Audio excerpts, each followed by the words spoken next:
Welcome to SveNFL. What's up, y'all? It's Jonathan Rollins. Excuse me, Sarah. And we're two Americans living in Sweden, talking about football.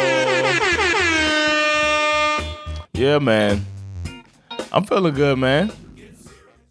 I was up at 1 o'clock in the morning. I didn't waste my goddamn time this time. I got up at 1 o'clock in the morning, and my team played ball, and my team actually won. So I feel good. Very, very, very, very, very unfortunate and ugly situation with Tyreek Hill's injury. That sucks. But, yeah, next man up type of thing. But, still glad my team finally got their first W of the season. But we'll talk about that later as we get into it. Hope you had a good weekend of football. Yeah, I was in the unique situation of needing the Falcons to bring me back from the darkness of my Bulldogs losing to Alabama again. Sorry about that, man. But Alabama, who lost to Florida State, and then Florida State losing to Virginia. Like that's college football, man. College football is crazy. But I learned a long time ago to not let these teams completely rule my life. So it's all it's all good. Okay, it's all good. Good. Everyone just needs to fucking relax, bro. Maybe our teams can alternate, and like you win a championship, and then we win a championship. You know what I mean? Maybe that's what it's supposed to be. Maybe we're supposed to alternate. Maybe this year is the year for Miami, and next year it'll be your turn. Yeah, I mean, the only thing that still triggers me is that NextGen Stats window that pops up. And it happened again. My whole family knows this. Like, as soon as it popped up on the screen, Falcons 97% chance win probability. It was like a jump scare in the whole. It was like I left the living. I walked out of the living room. I was like, motherfucker, do not.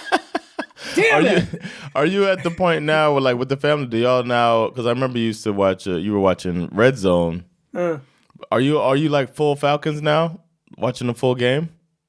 No, because they still find it more entertaining. Yeah, I mean, there's not much more entertaining than they Red still Zone. Find it more entertaining for it to kind of jump around and stuff.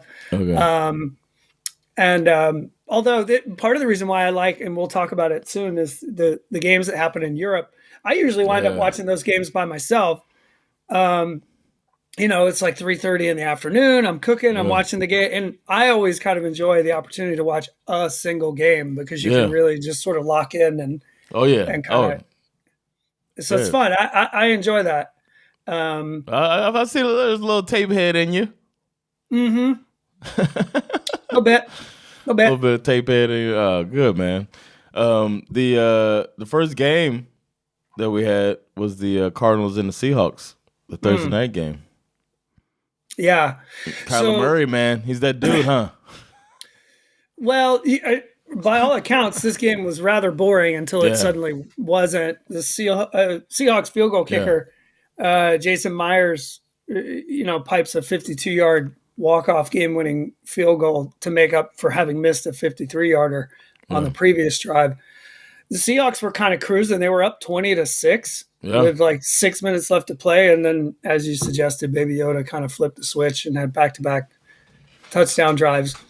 But the thing that impressed me the most when I went back and watched it was how Sam Darnold, despite the fact that you feel the lead kind of slipping away, he just seemed kind of unfazed. Composed, yeah. Unfazed by the whole thing. He marched the Seahawks into field goal range. All it took really was one play. Darnold to Njigba, 22-yard shot, and boom, you're in field goal range. I actually walk away from this feeling like Kyler Murray is just continuing to convince me that, at least on the Cardinals, he just ain't it, in my opinion. That's why I said it sarcastically. Because he's like, he's one step forward, two steps backwards sometimes.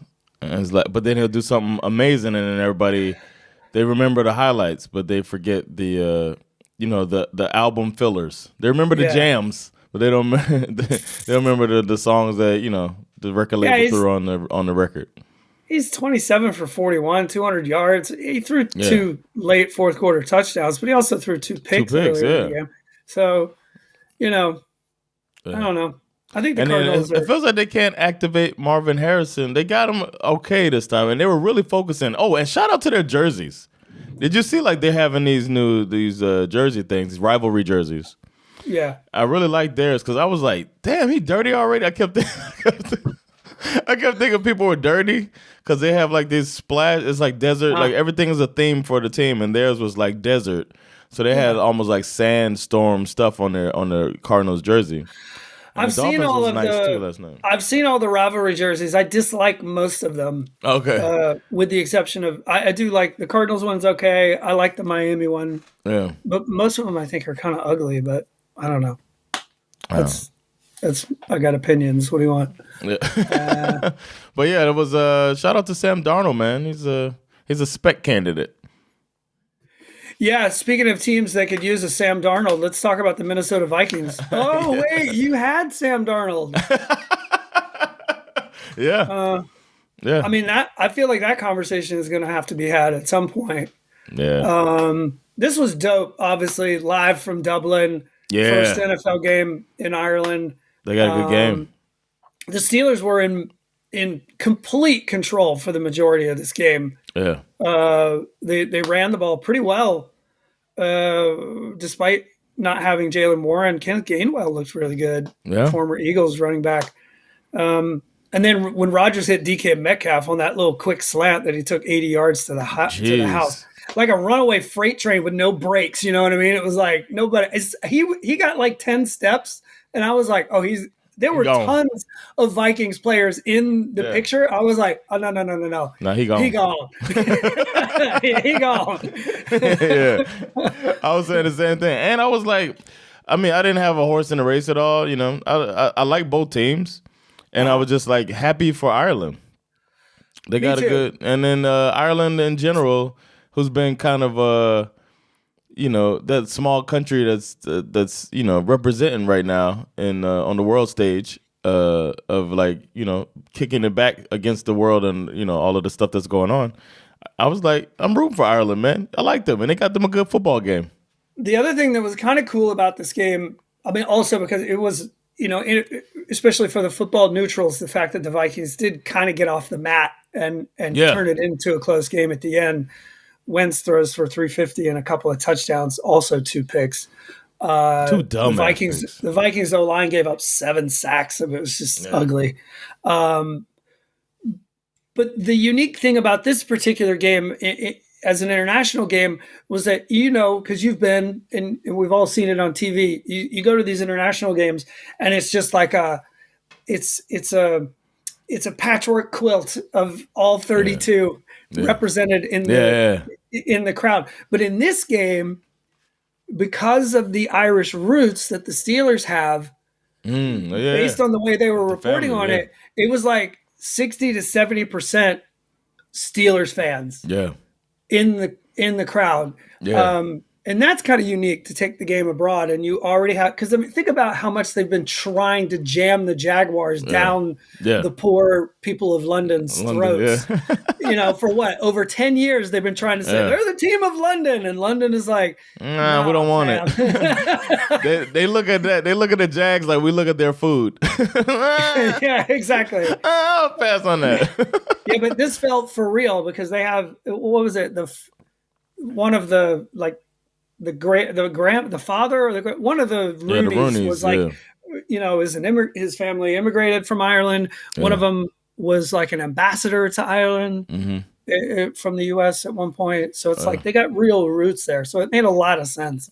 Yeah, it was cool, man. To send that team there, and it was kind of cool to watch. And I don't know. Sometimes I'm thinking Kevin O'Donnell, like, it's just that dude, when the Vikings look good, but then, like you said, they let Darnold get away. And it's just like, maybe that was a mistake because Carson Wentz, we were laughing about it in our group. You, me, and Champ, we're laughing about it in the group chat. Like, Carson Wentz, man. He's just like, frustrating dude, man. I mean, I empathize with their position because they're sitting on a guy who they drafted, right, who got injured last year, and they bring Sam Darnold in really as kind of an emergency break glass in case of fire kind of situation. And the guy goes out and throws 34 touchdowns. Yeah. You know what I mean? And wins 14 games. What other scenario have you ever seen a team who has a starting quarterback who wins 14 games and you just let him go? That's crazy. I mean, but without an injury. Yeah. Yeah, because I was just thinking like Drew Bledsoe and Tom Brady, but that worked out for Brady. They knew they had their guy. Here go your boys. Let's go. Marcus Mariota revenge game. Marcus Mariota revenge game. Yeah, that's right. I went into this thinking, okay, the Falcons scored 0 points against the Panthers last week. It's not about if you fall. It's about how you manage to get up off the mat. Motivational Schif. No Jaden Daniels, no Terry McLaurin for the Commanders. We bet. For me, we believe so much we bet. For me, as a Falcons fan, this qualified as a must-win game. Mm-hmm. And not even the 97% win probability graphic is capable of ruining this experience for me. Because the Falcons more or less kind of went out there and handled their business. Career passing yards for Penix. Yeah. He looked good. He did throw one really yucky-looking interception, but aside from that, Bijan also had a career day. He had 75 on the ground, 106 through the air. That touchdown run was like a thing of beauty. I showed my son. I was like, "This is it right here."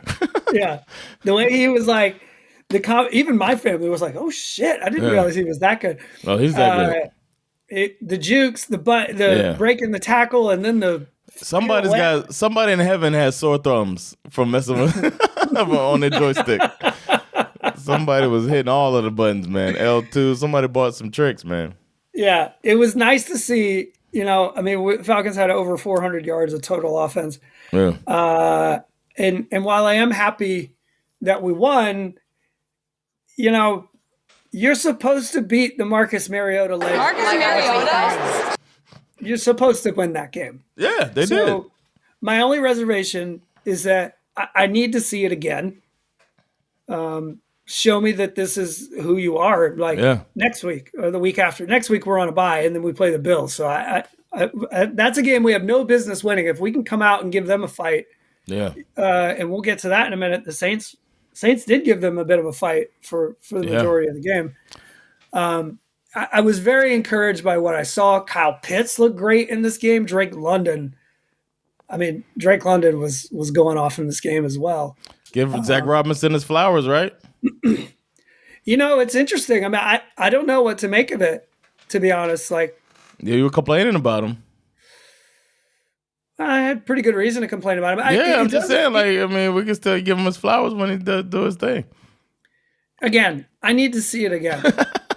Because he was hitting, he was going after Pitts. Everybody's been waiting on that for years. Yeah. He was really focusing on getting the ball to Pitts, taking advantage of your dynamic running back, getting confidence in your quarterback, high percentage, setting them up for success. Mm-hmm. Well called game. And to be fair, Mariota didn't really play that poorly of a game. No, he didn't. He was even scrambling out there. Okay. There were moments where the game, they kept, we were ahead for most of it, but they kept inching it. Every time we got a 10 or a 14 point lead, it got cut back to 7. It was like, oh Jesus, here we go. Yeah. But they managed to kind of handle their business and not embarrass themselves. They did a great job of stopping the run. I don't know. I'm pleasantly surprised. Yeah. Speaking of pleasantly surprised, Saints fans they walk out of this game probably feeling pretty good. We were all expecting them to get a mud hole stomped in them. They put up a fight. They scratched the Buffalo Bills a little bit. Yeah, had them in a little bit of trouble, but they did end up ultimately losing 31-19. Your boy Cook looks like one of the best running backs in the NFL right now. I know, right? Your man, former Bulldog. Former Bulldog, yeah. He does. He looks great. 117 yards and a touchdown. He's, usually pretty available in the pass game as well. This was interesting because, you have to imagine that any winless team in week 4, I mean, they're going to come out and put up a fight. Yeah. Most of them. So a lot of these, even though they're playing the Bills, this one started to look like shit. This might be a bit of a trap game. Yeah.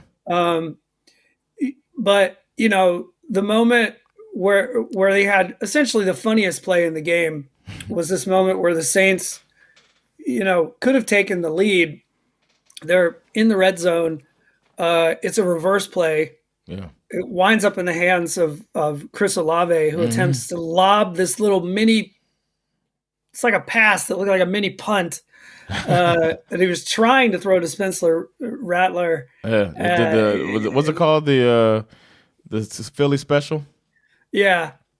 He threw it like 3 yards too short and like 10 yards too high. And so it got picked off.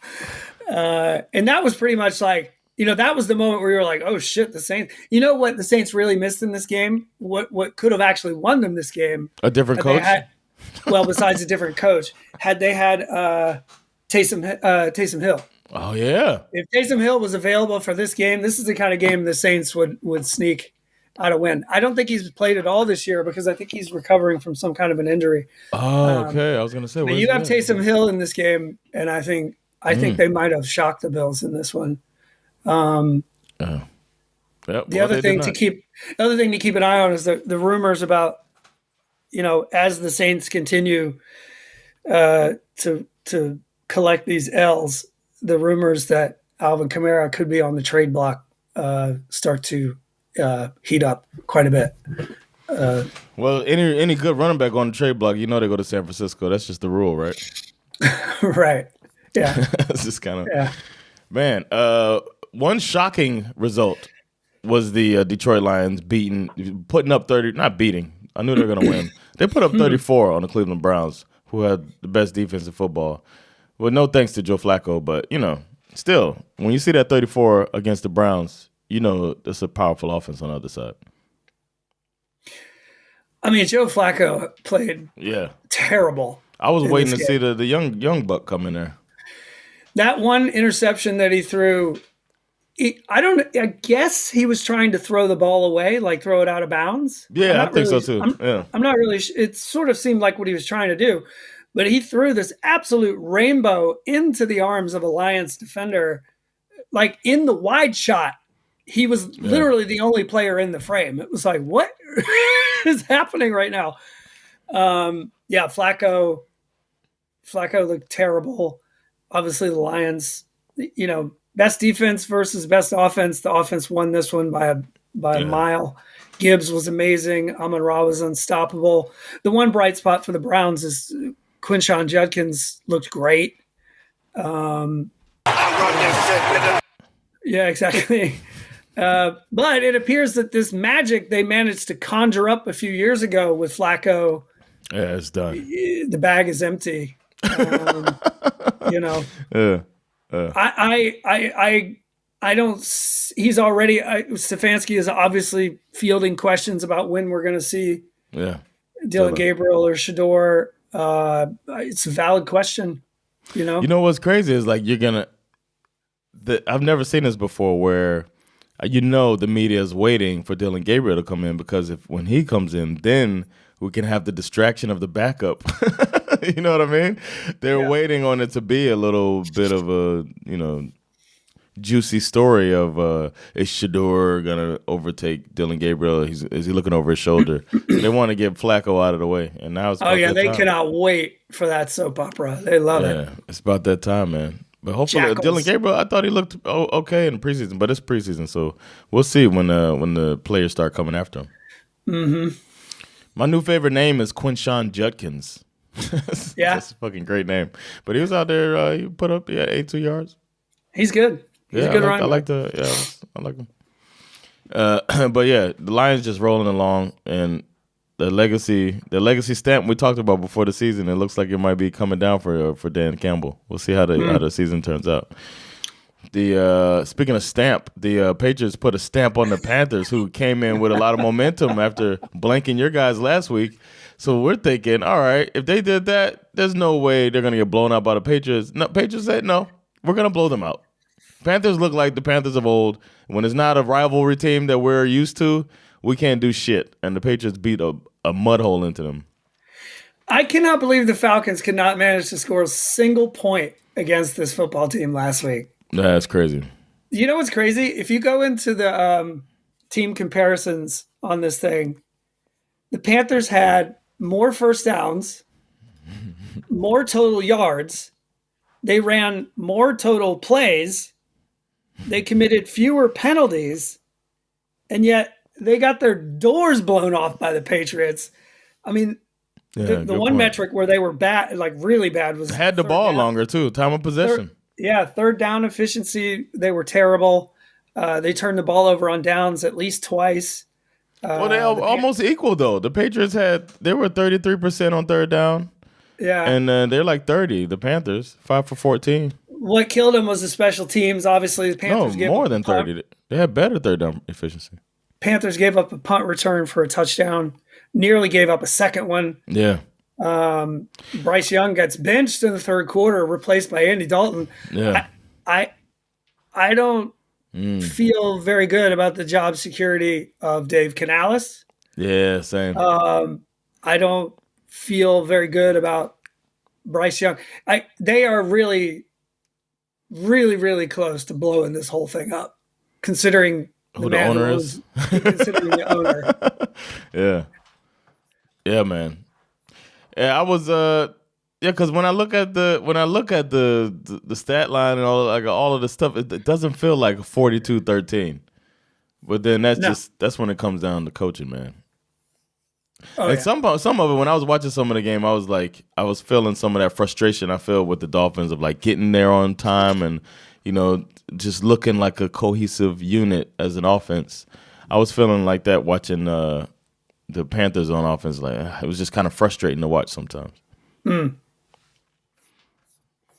Yeah. And then upset of the week, we got us a crazy result with the Giants coming out and beating the Chargers 21-18. Nobody saw this coming. I'm sure a lot of people. Did this ruin your eliminator? Damn, you know what? I think I may have forgotten to pick this week. Oh, because you were saying you didn't want to use it on the Bills. I think you mentioned possibly taking the Chargers over the Giants when we were looking at it together. You were talking about it. I may have forgotten to pick this week. Okay. I got a lot going on in my head, man. Okay. But yeah, the Giants came out. Jackson Dart coming out starting. Jackson Start.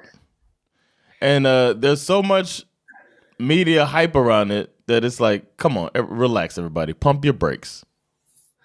He was a dual threat. But go ahead. I'm sorry.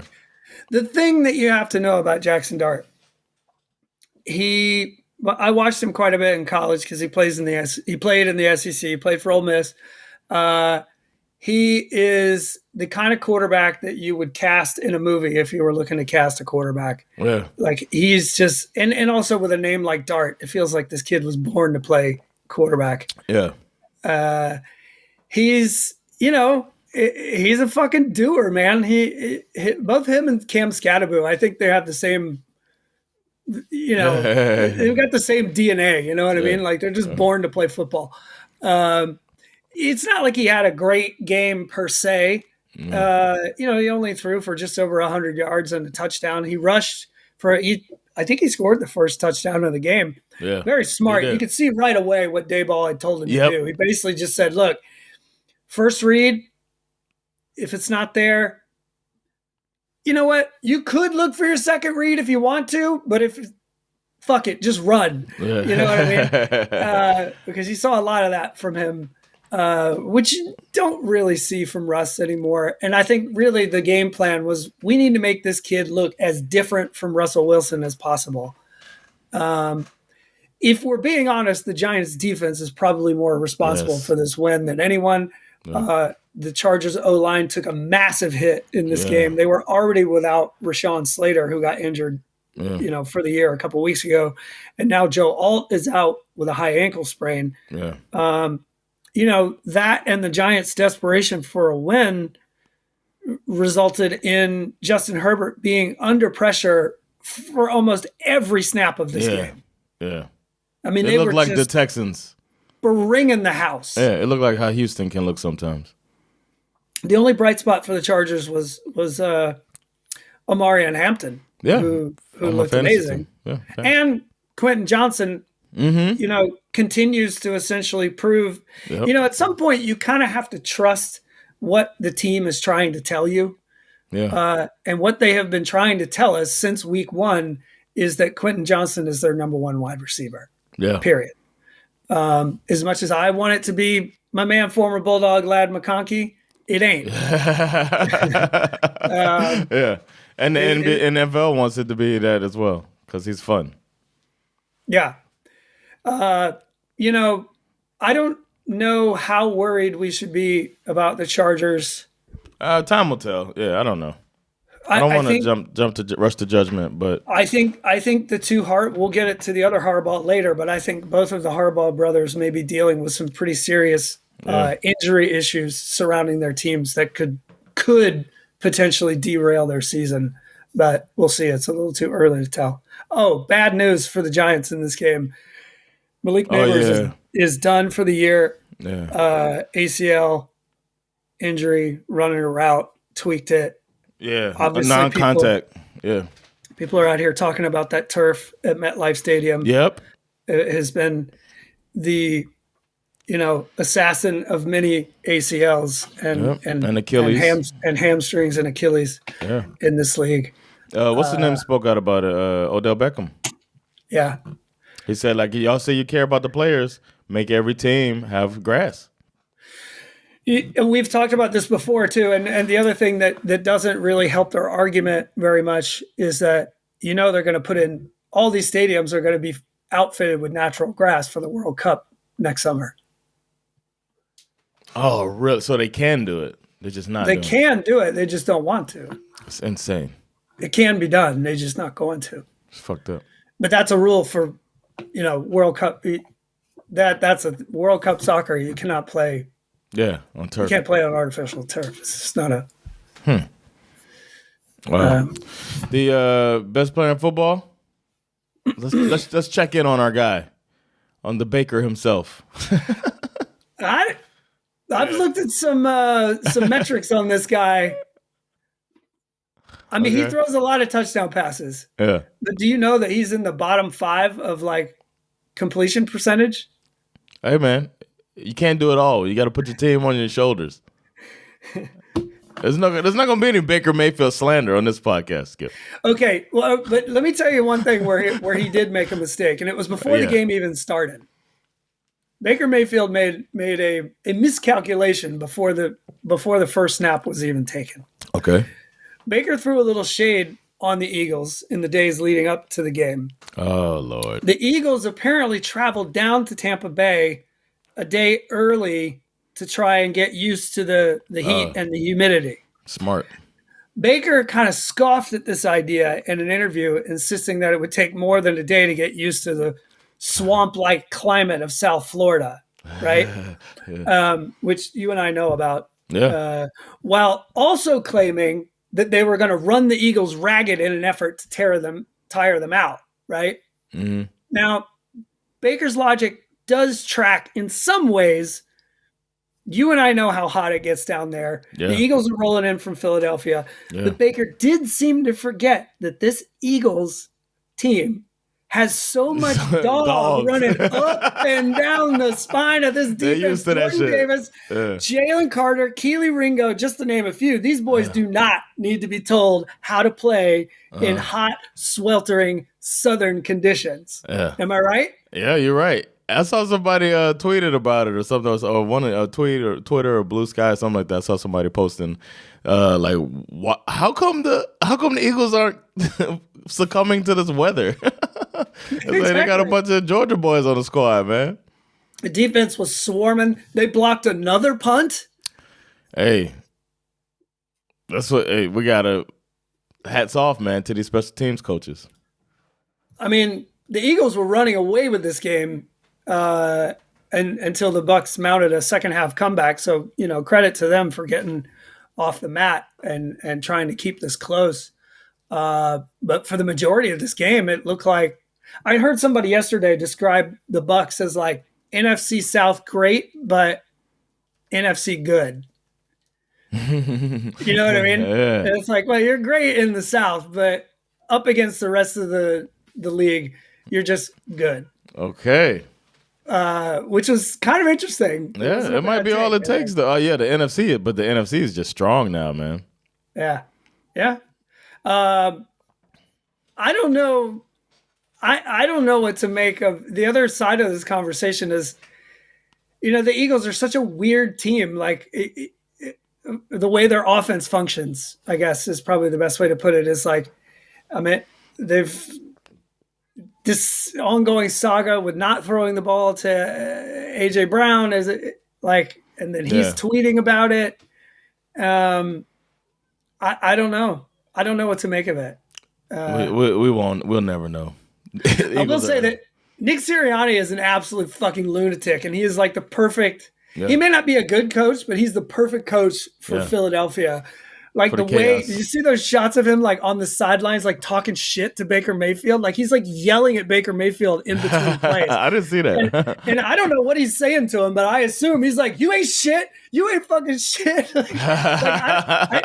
It's kind of what it looks like he's saying. He's like he's just like constantly just like jawing at this guy. I love it. And Baker loves to talk some shit. Yeah. You know what I mean? So this game got a little testy at times. Yeah, they did. I saw the little scuffles and stuff, but I feel like also when you're the best, they come after you, man. Yeah, that's what it comes down to. And it's the Eagles are the best. It was like best versus best. You got the best player in the league, Baker Mayfield, and then the best team in the league in the Eagles, and it's just boom, boom, boom. You got to fight for the championship belt, man, and it turned out to be a good game. Speaking of the best, let's talk about the Titans and the Texans. Am I right? A Shit Bowl, brought to you by XLEX. This was my man from the is stuck on this squad, and he's making the best of it. But we bet the under. We were talking about bringing the sliders all the way down because we knew there weren't going to be a point scored against the Texans when they're going up against the Titans, and it came to fruition when they literally did not score a point. I mean, 6-0 at the half. I mean, I don't have much to say, man. This game was terrible, and the 26-0 makes it seem like the Texans just steamrolled the Titans, but they didn't. Like you said, it was 6-0 in the fourth quarter. Yeah. I mean, it took a breakdown for this thing to start finally opening up, and yet I felt like this was the one game they kept cutting to during red zone. I'm like, why are we seeing this game? It's terrible. And then obviously after stepping on multiple rakes throughout the first 3 weeks of the season, Titans head coach Brian Callahan, decided to give up play calling duties, despite telling the media that he has no complaints about the plays that he called. It's like it didn't seem to matter. This team is in complete disarray. It might be in over his head. And I think him and Dave Canales, I would say more so Brian Callahan. Brian Callahan is looking like the guy who's going to get fired in season for sure. Damn, who's on their staff? I'm trying to think of who could kind of enter him. His dad. His dad is on the staff. Oh, okay. It's like reverse nepotism. Jeez. Somebody had to bring the Colts down to earth, and the Rams did it. With your man, former Bulldog Matthew Stafford, out here putting some numbers up. And in a fun game, man. The Rams versus Colts. Puka Nacua, god damn. Right? God damn. Like, if you're throwing at him, they throw it to him 15 times or something like that? He caught it 13 times, 170 yards. Stop, stand over there? I don't know. Maybe. But then you got Devontae. We knew in the offseason when they picked up Devontae Adams, that was going to be a problem over there. Yeah. Because you can't just – that's better. Like, I know we loved Cooper Kupp. He's fun and all that stuff, but he ain't Devontae Adams. So Kupp Nacua wasn't as dangerous as Adams Nacua, and this is making it where You got to focus on Adams, who still had him a great touchdown. What was that throw to Adams? God damn. Perfect. Yeah, sometimes I like that. Sometimes I have to call my son in the room if he's not in there to like show you like this is good. This is good. This is really top tier football you need to see. Matthew Stafford, when he throws that ball and he's like puts his oomph into it, it could be the best passer in football. Sometimes it looks like just top tier passing. And he's looking fantastic. But Puka Nacua, man, he's unstoppable. I mean, the Colts, they started the year 3-0. They punted only once in the first 3 weeks. Yeah. Then they played a team in the NFC. I actually walked away from this feeling like, my question going into it was like, okay, well, you're playing the Rams. Are you for real? I still walk away from this, even though they lost, thinking the Colts might actually be for real. Oh, I think they're for real. Because, and I hate to bring this up, but it was a bad night for my man, former Bulldog, A.D. Mitchell, who, well, to be fair, he actually abandoned the Bulldogs and went and played for Texas in his last year. But that's his not fault. Not only does he drop the ball before crossing the goal line on what it should have been a go-ahead touchdown, Jonathan Taylor scores a rushing touchdown, but he gets called back because of a holding call, and it's A.D. Mitchell on the hold. Poof, touchdown off the board. Without those two plays, the Colts win this football game. Good point. Now, is he the only reason they lost the game? No. Danny Dimes threw a couple of picks. Yes. So, he was off a bit. The Rams defense came alive a bit too. Mm-hmm. Yeah. Yeah. But, I still feel quite optimistic about the Colts. I still think we need to take them seriously, believe it or not. Yeah. Oh, we definitely have to take them seriously. I mean, if they stay out of their own way, they'll win that division running away. Yeah. Another team in that division who's right with them, T-Law and Associates. And you know what? I feel like before, I know you got your stuff to get into. Before you get into it, I want to say the best thing Liam Cohen is doing over there in Jacksonville is passing on from T-Law and Associates. Like, it's Associates and T-Law. Like, we've moved this law firm.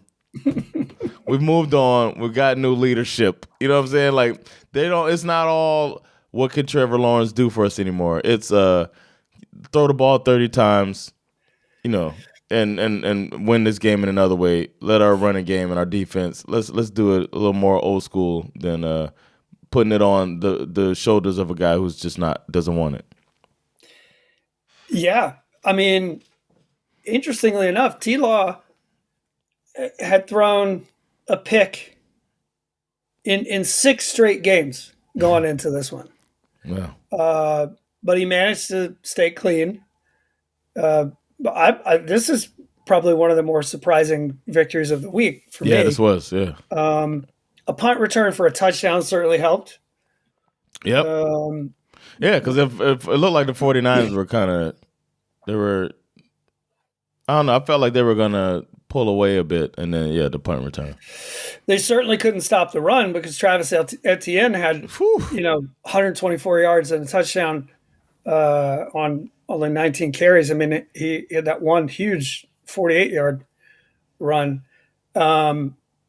Also, the other thing that helped is Brock Purdy played like ass in his first start this week one. I was waiting. Terrible. I thought we would actually get a literal.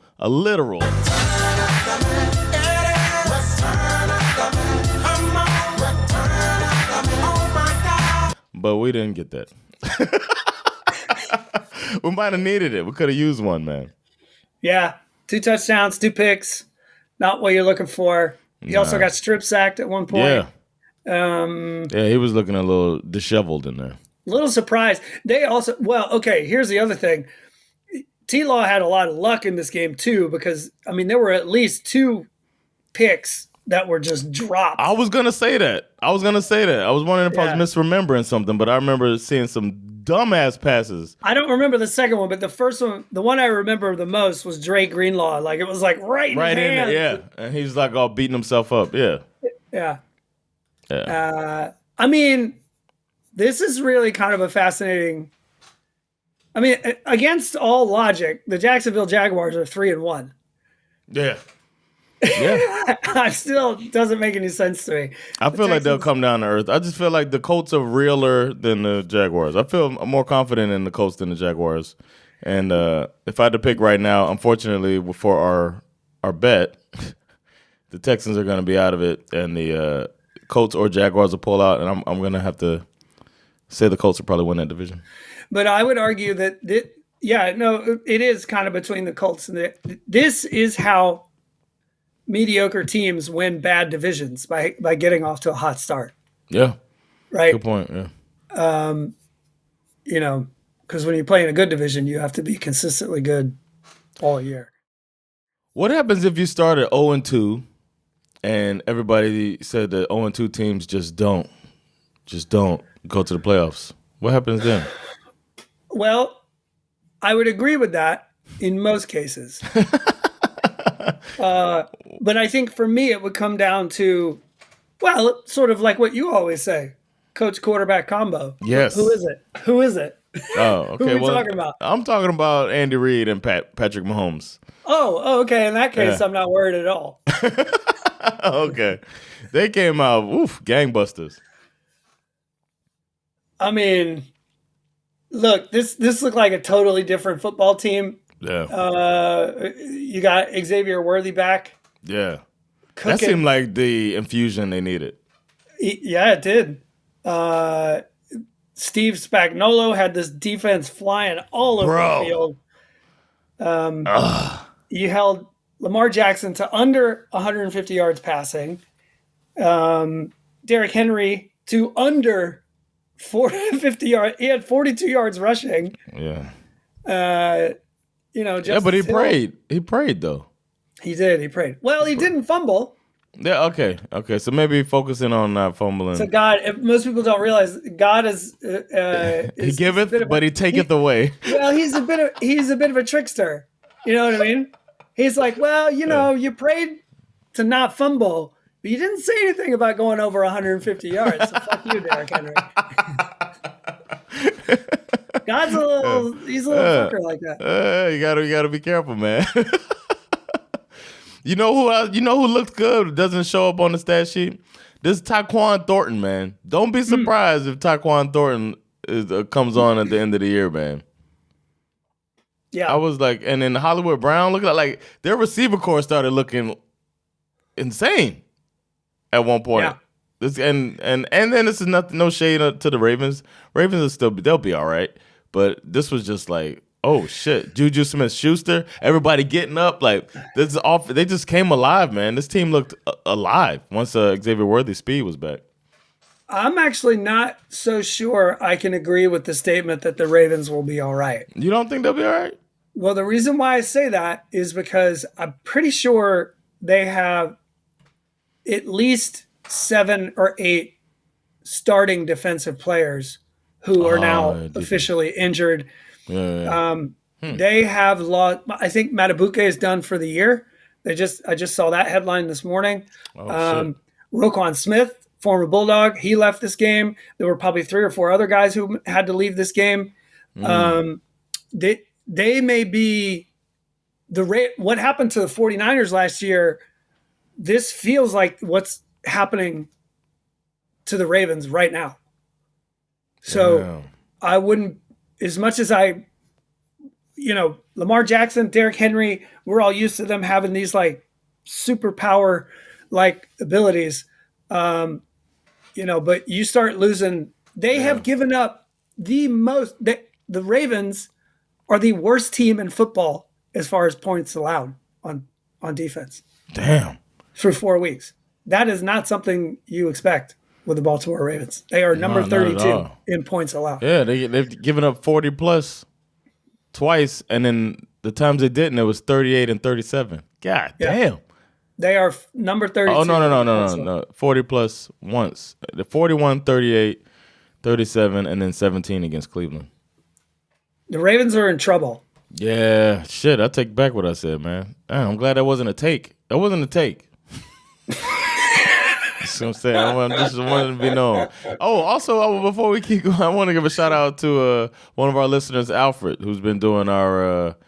He makes the spreadsheets for me, and the spreadsheet now has the asterisks. So, the spreadsheet that I use and you don't use. For the record, we missed all of our asterisks. Oh, what were they? Where were they at? Let's see. You picked, or I picked the Falcons. You said you put an asterisk on the Commanders. Oh, what was I thinking? You picked the Patriots. I put an asterisk on the Panthers. What? We're tripping. You picked the Chiefs. I put an asterisk on the Ravens. Oh, that makes more sense. Not anymore. I picked the Bears. You put an asterisk on the Raiders. You picked the Broncos. I put an asterisk on the Bengals. Damn, we were going nuts with the asterisk. We were dead wrong this week on that. We need to trust our co-host. Damn. Yeah. Okay. But now I actually have it in my spreadsheet, so I'm happy about that. Even though you don't care about the spreadsheet, I was almost right though with the Raiders. Though I was almost right; they were right there. Look, the good news for the Raiders, we finally got our Ashton Genty breakout game: 138 rushing yards, 3 touchdowns, 2 of them were catches. Yeah, he was balling. The bad news is Geno just cannot stop throwing picks, bruh. They wrote me off. I ain't right back, though. He needs to write somebody. Maybe he needs to pray to stop throwing interceptions. He gonna say he prayed about it. Oh, okay. I want you to check the tape. Jameis Winston tried that last year, and it didn't work. Remember that? He made a big spectacle out of praying to not throw pick sixes, and that didn't work. Look, this was a weird game because it's not like I can sit here and say the Bears were good. No. The Raiders defense, especially Max Crosby, Jesus. I mean, he was everywhere. He was playing like his hair was on fire. He looked like he was going to try to win this game all by himself. But, Geno comes out here and throws 3 picks, and it's like, what are you going to do? This doesn't tell me anything about the Bears. The thing that I found the most interesting, and this kind of goes back to what you were saying about the Lions, actually, I found it quite interesting that there was a moment in this game where Ben Johnson called that same play that Jared Goff did last year. Oh, yeah, The one where he pretends to fumble. Yeah. And Caleb Williams, yeah. The Lions did it and threw a touchdown. Caleb Williams did it, rolled out to his right, and then threw an incomplete pass. I was like, bro, you're not dealing with the same equipment that you had last year. It's gonna give it a couple years. Yeah. A couple more drafts, a couple more free agency periods. That's not the team for that yet. He ain't ready for that shit. I don't walk away from this game feeling good about either one of these teams. No. But they are what they are, though. They're like 2 teams that are building up, you know what I'm saying, that are like rebuilding. In the first year with their new coaches. So. But they are who we thought they were. Yeah, so that's what it is. One thing I'm shocked about, and maybe it's time for some concern. 2 weeks in a row, the Packers have underperformed. And we've all punched their ticket to the Super Bowl. And everybody should kind of pump their brakes now, right? Oh, yeah, for sure. They played the Cowboys, who have the Cowboys only have offense and special teams. They don't have a defense. And then, so all you have to do is just score, like keep them under 40. And the Packers couldn't do that. No. I mean, yeah, you do have to be a little concerned, I mean, this Packers defense should be better than this. Yeah. They were without their best receiver. You have the best defensive player in the league, or at least top. Tell that to my man, former Bulldog George Pickens. Tell him that he's not the best receiver in the world, and see where that gets you. It gets you 8 receptions for 134 yards and 2 motherfucking touchdowns. That's where it gets you. Yeah, man. He that man, he's like typical psycho wide receiver mentality. Like he doesn't give a fuck. He doesn't even care. He may not even know what team he plays for. He's just like, just throw the ball to me. Just give me the goddamn football. Yeah, throw the 3. Dak was pretty efficient. 31 for 40, 319 yards, 3 touchdowns. Again, the team surprises. I mean, they've scored a lot of points this year, the Dallas Cowboys. If they could figure out the defense, they might actually be pretty good. How about balance, man? Balance is good, man. They threw it 31. Oh, they threw it 40 times. They threw it. I mean, it ran it 25 plus. They're not just throwing the ball, even though everybody thought they wouldn't be able to run the ball. Javonte Williams is out here outperforming what anybody would have suspected. So, I guess if I'm a Packers fan, I'm hoping that maybe this is a bit of a fluke in the sense that you obviously have a lot of emotions going into this game. You've got Micah Parsons coming back to play in Dallas. Maybe this is just one of those weird like glitches in the matrix, and everybody just needs to like take a breath, get their shit together, and start playing solid defense. Because, I mean, I was excited about the Micah Parsons trade just like everybody else, but I was pulling up short of punching their ticket to the Super Bowl. I think they're a fun football team. I think they're capable of winning this division. Yeah. But as we've seen over the last couple of weeks, the Lions are still the Lions. And I guarantee you they're going to be ready to play your ass the next time they're, Yeah. How about How about that blocked extra point? Yeah. For 2 points. When you get a tie game, then you start thinking about that. You know what I mean? Like, man, special teams have been insane over the last 2 weeks. More on that later. More on that later, man. And the most important thing that we have to remember over the last couple of years is, in an ideal world, you don't want a loss, you want to win. But if you can't get the win, and sometimes you settle for the tie. A lot of football left to go in the season. Didn't it feel like they were settling for the tie at the end of the game in overtime? Yeah, a little bit. I felt like LaFleur was like, let's just tie this up. I think the thing let's not lose it. That's it for me. I think you play a game like this that's just an absolute fucking bonfire throughout regulation. You get to overtime, you start thinking, we can't lose it. We have to just make sure we do not lose this football game. To win games, you have to win the game, not lose the game. Yeah, exactly. So it goes down. Thank you, Mike. Because honestly, the Packers had more to lose than the Cowboys. Oh yeah, in this and you have this whole revenge thing and all that stuff too. Yeah, so it was a great game, Sunday night game, 40-40, second highest tie in NFL history. I think that's a weird thing to point out with stats because it's hardly ever ties. Right. Also, it was a scoregami, which I think is stupid. 0-0. Scoregamis are dumb. Yeah. The injuries are dumb, and Tyreek Hill got hurt, and that's what everybody's taking away from that game. And he was balling, and the Dolphins' offense looked like it finally woke up, but maybe the Jets' defense is just that bad. I don't know. One cool fun fact, I could have put this as my shit got learned, but the Jason Taylor and Zach Thomas are two Hall of Fame Dolphins players, and both of their kids play for the Jets. I think that's weird. A little weird.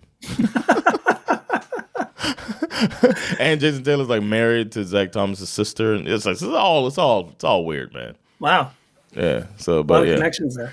Yeah, but I don't know if you watched it, but I watched it. Dolphins looked good. The Jets, the score looked closer than how the game felt.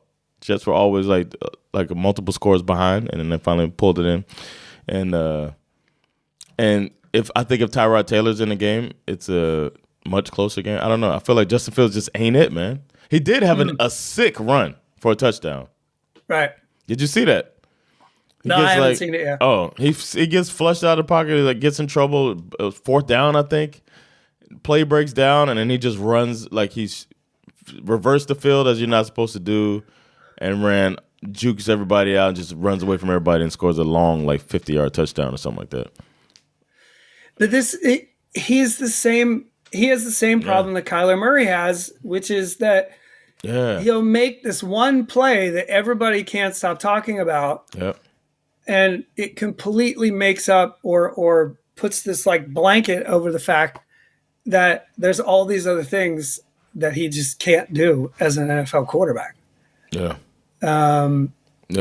Meanwhile, Darren Waller comes in and scores the first touchdown and then scores another touchdown later, as if he didn't miss a beat after being out of football for 2 years. I didn't see that coming. I did not see that coming either. But there were no thing that's been bothering me a lot is it seemed like maybe they simplified it a little bit, like I suggested for the Dolphins. But it looked like they were getting to the line, getting the play in, and going. And the Jets were killing themselves with penalties. They had over 100 yards in penalties. I don't know the exact number, but it was insane how many penalties they had. So yeah, it was 13 penalties. Yeah, I was glad my team won, but it was kind of given to them. Yeah, 101 yards in penalties, 13 penalties. Damn. Yeah, so Dolphins gonna have to figure out how to play without Tyreek Hill because with that injury, it was really ugly. It was really funny looking. His leg with Tyreek Hill's leg was turned the wrong way, and it was just he landed weird, almost like it just got stuck. I don't know. And then he was holding. So they showed him coming out on a wheelchair with his leg in a brace.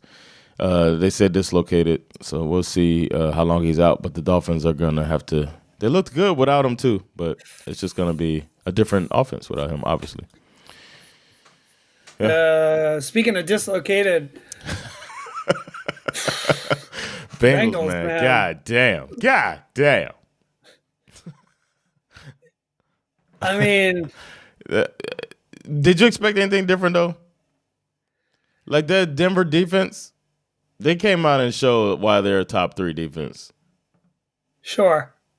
There was nothing. There was nothing for the Bengals to do. They were aggressive.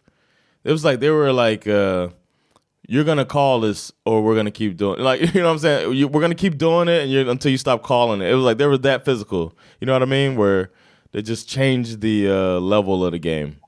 Felt like, and there was nothing that the Bengals could do, especially with their coach. I mean, it's hard to say. I mean, it's tough, man. I've been in this position as a Falcons fan before, where you're suddenly stuck with the backup quarterback. Yeah. Oh yeah, that was my season last year. And it's frustrating. And you want your team to do something. It's early in the year. You want them to pull the trigger. And I don't know, man. It's just, I guess what makes it even harder to stomach is that, this is a team that when they are complete are one of the funnest teams in football with T. Higgins and Jamar Chase and Joe Burrow. And last year, Chase Brown was a bit of a revelation. This team is just cooked, man. Yeah. They are absolutely fucking cooked. They got to do better, man. I guess they threw it 25 times, and they ran it 12 times with running backs. I don't know. How many times did they get sacked? I don't know. 3. I got sacked 3 times. Yeah. And Bowden, and they also had 11 penalties. Yeah. Wow. Yeah, that's not good, man. And that's the thing you can't do if you're missing your star quarterback. Meanwhile, Bo Nix out here throwing for 326 yards. Still wondering about this wine or milk takeout here. We got a wine. Throwing for 326 yards against the Bengals defense. He still managed to throw a pick. And you're out here acting like this is fucking milk. Shit. J.K. Dobbins runs for 101 yards, and you're out here trying to tell me Bo Nix is that fucking dude. Okay. All right. Bitch, please. Hey, give a heads up to Saga. Ashton Genty's gonna suck take. She might be the first one with a milk take, man. Yeah, I told her that. And I could run back through these takes, man. Ashton Genty's gonna suck. Bo Nix sucks. Sean said Carolina's good and win, and will be second in the NFC South. That's one our boy Sean. He might have him a milk take. That one's already buttermilk. Yeah. And then breakout season for Quentin Johnson. That's a take for you. Ding. Yeah, man. Yeah, I might as well go ahead and yeah. I don't have any takes on here. I got to get my takes right. Maybe I'm hesitant on my takes. Oh, bitch. Since when have you been hesitant with your takes?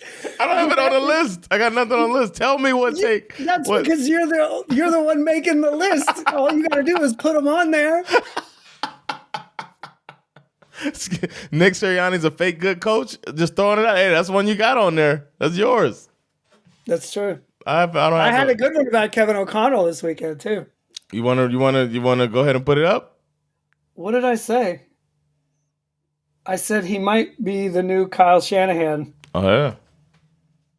Yeah, but that's kind of depends on how you feel about Kyle Shanahan. Some people might think he might be the new Kyle Shanahan in the sense that he's smart enough to build a good roster, but not smart enough to realize you need an actual quarterback to run it, like a real quarterback. Mm-hmm. Out here acting like I don't need, yeah, I get what I don't need a Josh Allen. I'm so smart that I can fucking. I am so smart. That's my team. I'm so fucking smart. I can run this with Brock Purdy. It's Marty. Brock Purdy, Mac Jones, fucking who's the idiot playing? JJ McCarthy, Garoppolo. Yeah, sure. Good Jimmy Garoppolo. I'm fine with Jimmy Garoppolo. I can win football games with Jimmy Garoppolo. I am too smart. It's Marty. Yeah, you just lost to the fucking Jaguars, you dumbass. Yeah. I'll put my next one up when I come up with something, man. I just got to get the right thing. All right, man. So that's all the games. Yeah. Right now, flip and pick 'em. Thankfully for me, the Packers and the Cowboys was a tie. So 7-8 this week. Yeah.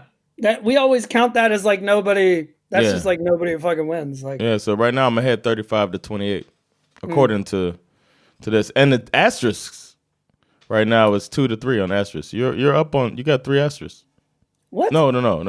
I thought it was 3-1. 3-2. For some reason, I mean, he had backdated them. Apparently, you got 2 asterisks right in the past. Oh wow, this guy. Okay.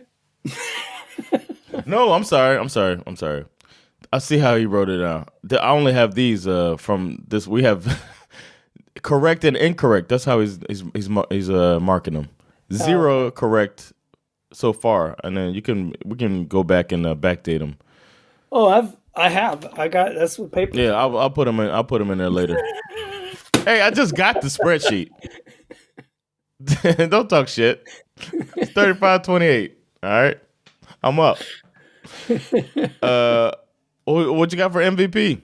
I could do mine. Okay. I was gonna go with your man, former Bulldog Matt Stafford out here because he's balling when it was needed. He did do what he had to do, but then Puka Nacua, man. I know Matt Stafford was distributing the ball around. He had 370 whatever yards and whatever, but if a wide receiver gets 150 plus, man, they're carrying that shit, man. 13 receptions, 170 yards, 13 yards per catch, man. It's just like he was balling out of control, unstoppable. Nothing they could do about him. So I gotta say, man, Puka Nacua was the real MVP for real, man. You the real MVP. Yeah, I'm gonna go with the rookie Ashton Genty. 21 carries, 138 yards, 2 touchdown catches. That's three touchdowns altogether. I think it's funny that they still lost the game, but there was this funny story in the beginning of the season how the offensive coordinator for the Raiders was basically telling Ashton Genty to change the way he stands before he gets the ball. Like, really? He was like, "Oh, you got to change up your stance. You're doing it wrong." And then finally they said, you know what? Stand however the fuck you want. And the guy goes for 138 yards, 3 touchdowns. So I'm like, what? The guy was literally the best running back in all of college football last year, had a historic season, almost broke Barry Sanders' college rushing record. And you're going to tell this motherfucker to change the way he stands? Like, leave the motherfucker alone. Let him do whatever he wants. What are people doing, man? I don't know, dude. That's ridiculous. Yeah. Anyway, he's my MVP. Man. You the real MVP. Trash. My trash is I want to write this guy off, man. And I don't care if he writes back or not. But Geno Smith, man, you had one job. Y'all playing the Bears. Just don't fuck it up, because they'll probably fuck it up. And you fucked it up, man. You threw 3 picks on a day like that, on a night when your team could just win the game off of ineptitude on the other side, and a rebuilding roster and all that stuff. And you let your team down again. He's leading the league in interceptions. It's like, how many multiple pick games are you going to have? But just for this week, man, I got to say, Geno, you're my guy and everything. I've come around. There was a point when I was like out on him because he got drafted by the Jets. You have that nasty taste in your mouth. And then he also got out of there on some other stuff. He did some shady shit with a player with the money and all that stuff, got punched in the mouth. And I didn't like him as a teammate. Then he went and resurrected himself in Seattle. And now you got another chance, man, to rebuild something. And you let your team down big time. So this week, Geno, You are trash! For me, this is interesting. The Tennessee Titans, over 4 weeks, have had 44 total offensive drives. And in those 44 offensive drives, guess how many of them have made it to the red zone? To the red zone? Oof. It's got to be 25. 7. That's ridiculous. 7 out of 44 is not good. No. Okay? This team was already the worst team in football last year, and they are easily poised to finish with that same distinction this year. Yeah. 7 trips to the red zone in 44 drives. That's disgusting. You are trash! I don't even know what else to say. My shit got learned. Special teams is the shit, man. It's back, man. It was the one thing, the part of the game that we kind of like we overlook. Special teams it's just that thing we deal with. It's the thing that makes us feel okay with still calling the sport football. It's all right. We'll keep that. We'll just keep it there. It was just kind of that thing on the side. But now it's flipping games. It's causing ties. It's making Bulldogs score touchdowns. And it's the last thing that some people need if they don't want the slurping sounds that you hear from time to time when Schif gets going. But the dynamic kickoff, they adjusted it to what is dynamic kickoff. We're getting even more kickoff returns. We're getting coaches being back in their creative bags, thinking outside the box. How many punts have been blocked this early in the season? It's at least 5 punts been blocked already. We got returns, blocks, kicks blocked. I've never seen as many kicks blocked. It's added another element to a sport that was already amazingly exciting. Special teams, I learned that you're back. What'd you learn? I like these dirty kicks. Have you seen these? The ones where they get it to bounce? When they they don't just get it to bounce. They're doing something that soccer players do all the time, which is you hit the ball in such a way where it has no spin on it, so it essentially turns into a knuckleball. Yeah. And years of playing as a goalkeeper, I can tell you, if someone sends a fucking 90-mile-an-hour ball at you that keeps changing directions like 3 or 4 times because it's got no spin on it, it's like it's a headache, bro. I think it's great that it's starting to evolve a little bit. Oh, nice. What did I learn? Well, mine is similar to your trash. I learned that Geno Smith might just be bad now.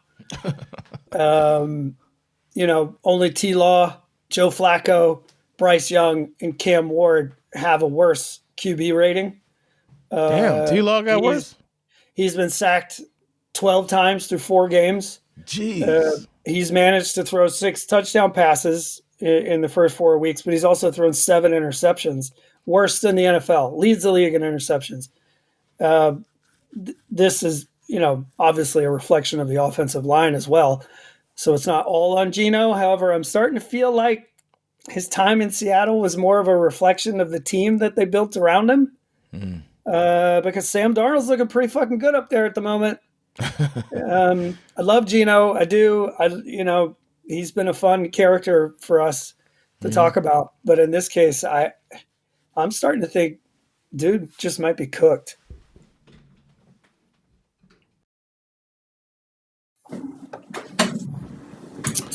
What about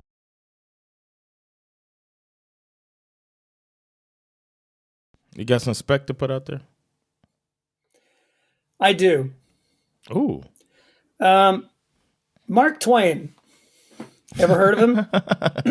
Yeah, man. Had a great quote when a false rumor about his death got out into the media. He said, quote, "Reports of my demise have been greatly exaggerated." I thought he said, yes, Mark. That's a also famous... another great Mark Twain quote. A lot of people don't know that. I'm on Ross St. Brown. He was quoting Mark Twain. Big Mark Twain fan. Now,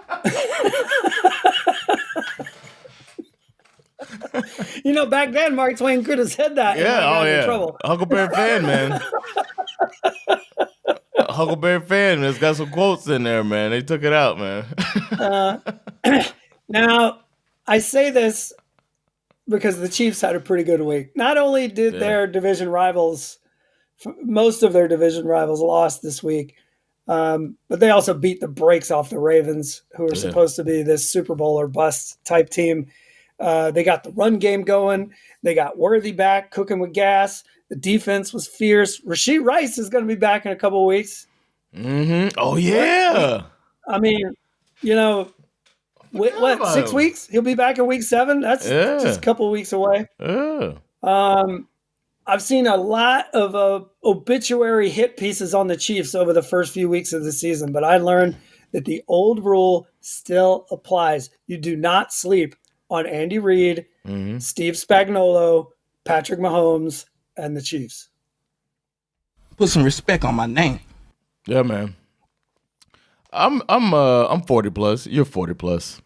So, I'm 50 plus. Yeah, you're 50 plus, which includes 40 plus. So I always root. I don't know how you feel when you see the older players out there. Besides Aaron Rodgers, I root for older players out there. I like that. So when 40-year-old kicker Nick Folk of the New York Jets came out there, and I know that he reached that part of his career where he just waits for a random injury to a kicker or a kicker in a slump to get fired. He's a little chubby now, and he's on this side of 40, so expectations are low.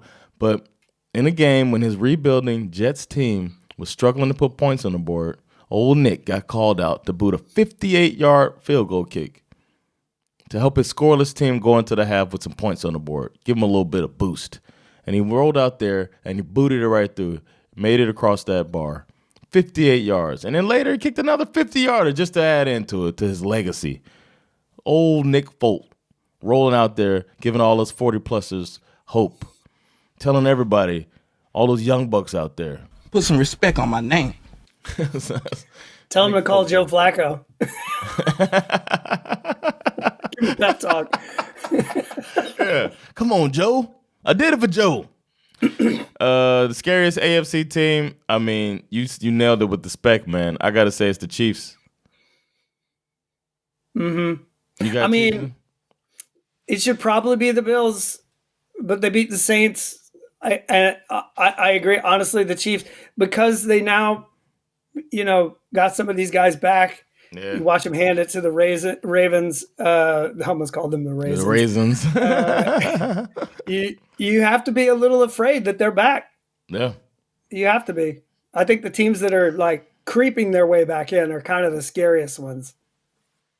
Who's your scariest NFC team? For me, it's kind of a coin toss between the Lions and the Eagles. Same, man.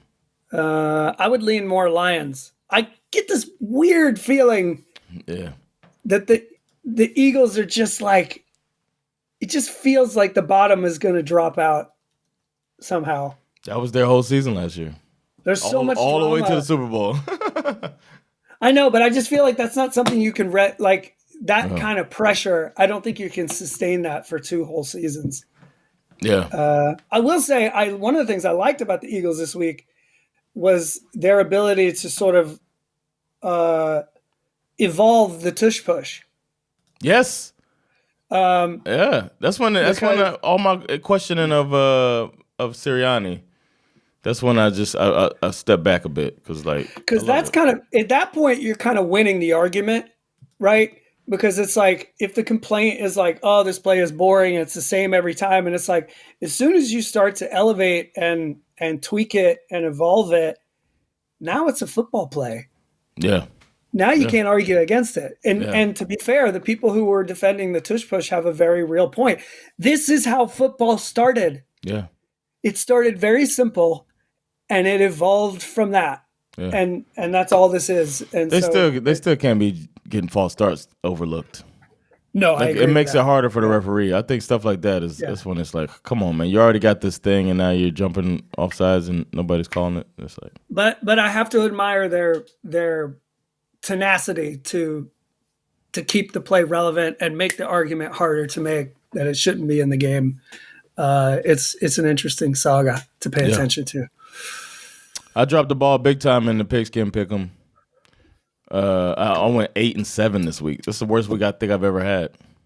But the shout out to the top 3. We got a 3-way tie, man. They're battling it out. They've only got 16 losses between them. It's all the McVay, Hetabolar, hot balls, and Mastuget. Those are the top 3, man. Philip, Mikael, and Pierre. Shout out to y'all. They're leading the way. Got a nice. two-way tie for second as well, or fourth if you want to call it. Oh, wait a minute. I did make a pick. What'd you pick? Did you? I made a pick. I made a pick in the eliminator. I picked the Texans to beat the Titans. Oh, smart one. Yeah, because the Texans, I think we thought, you said you want to get it out the way because they're not inspiring you that much. I guess I did it so early in the week that I forgot that I did it. Yeah, we talked about it last Tuesday, I think it was. Bro. All right, man. Well, that was fun, man. Week 4. It's done. We did it, man. Week 4 is in the books. We'll be back for week 5. So everybody stand by for that, man. That horn played, that means we're at the end of the episode, man. Thank y'all for checking this episode out, man. And fuck all your teams besides my team. I've been Jonathan Rollins. Skip Mizara. And we have been SveNFL. We'll catch y'all very soon when we're back with the predictions. Peace. Later, y'all.